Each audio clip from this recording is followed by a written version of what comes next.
दोस्तों नमस्कार। सत्यप्रिय दलित शोषित वनवासी समाज पार्टी से आज तारीख 11/3/2026 तो अंततः माननीय सुप्रीम कोर्ट ने 32 वर्षीय हरीश राणा के माता पिता के आग्रह पर अनुरोध पर उनको इच्छा मृत्यु का इजाज़त दे दी है। इच्छा मृत्यु की इजाज़त दे दी है।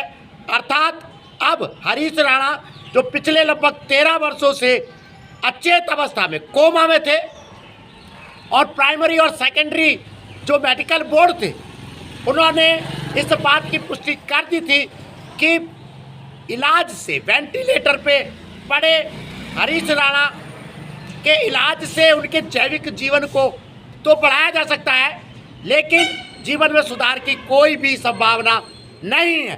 पिछले 13 वर्षों से लगातार उनके माता पिता, मेडिकल स्टाफ एक लगभग मृत व्यक्ति का लगातार केयर कर रहे थे, देखभाल कर रहे थे।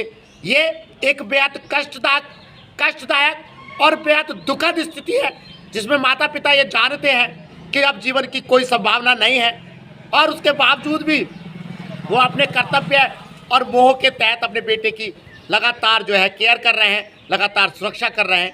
लेकिन अंततः हर चीज़ की एक सीमा है। देश में पहली बार जो है इच्छा मृत्यु दी गई है।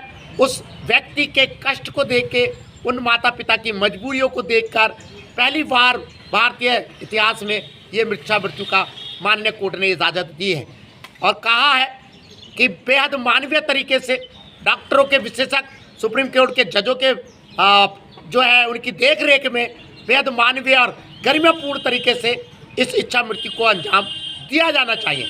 वाकई ये बेहद दुखद है, अफसोस है किसी को यूं करके जाते हुए देखना, मृत्यु को मांगना बेहद कष्टदायक है एक मानवीय जीवन के लिए।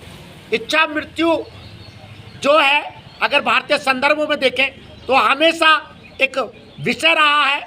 ऐसे व्यक्तित्व के बारे में हम लगातार पढ़ते रहे हैं जो इच्छा मृत्यु का जिनको वरदान प्राप्त था। अर्थात ये एक ऐसा व्यक्ति होता था जिसका मृत्यु पर पूर्णतः अधिकार होता था। अर्थात वो मानसिक और शारीरिक रूप से न केवल पूर्णतः स्वस्थ होता था बल्कि इतना मजबूत था कि जीवन को अपने हिसाब से जब चाहे तब खत्म करता था और वो अधिकांशतः समाज और देश के और मानवता के हित में होता था। चाहे महर्षि दधीची हैं जो इच्छा मृत्यु का वर्णन करते हैं, चाहे भीष्म पितामह हैं। लेकिन यहाँ पे संदर्भों में हम देखें वो जो है जीवन की जो है सार्थकता तलाशना है, जीवन की निस्सारता है, दुखों का अंत है। दोस्तों शीर्षासन धरना आप जानते हैं लगातार जारी है जनहित याचिकाओं के लिए। जनहित याचिकाएं मैं एक बार फिर दोहरा दूं, स्कूली शिक्षा में जाति सूचक शब्दों में कड़ाई से रोक, अम्बेडकर जी को आधिकारिक राष्ट्रपिता घोषित किया जाए, गौतम अदानी, मुकेश अंबानी और रतन टाटा जी को भारत रत्न दिया जाए। यूट्यूब चैनल आप जानते हैं सत्यप्रिय सक्सेना के नाम से लगता है, बढ़ाइएगा, सब्सक्राइब कीजिएगा। तो मृत्यु तो हमेशा ही दुखद है, मृत्यु का मांगना उससे भी ज़्यादा दुखद है, लेकिन जीवन ही वो चलता रहेगा। अगर माननीय सुप्रीम कोर्ट ने कोई निर्णय दिया है बहुत सोच समझ के, हर मानवीय जीवन के हर गरिमा के पहलू को ध्यान में रख के, मजबूरियों को और जो है जीवन की खत्म होती संभावना को ध्यान में रख के ये फैसला पहली बार दिया है। अब न स्वागत करते बनता है और न उसका विरोध करते बनता है। ये स्थिति आप देख सकते हैं। माननीय जज महोदया भी ये निर्णय देते हुए भावुक हो गए।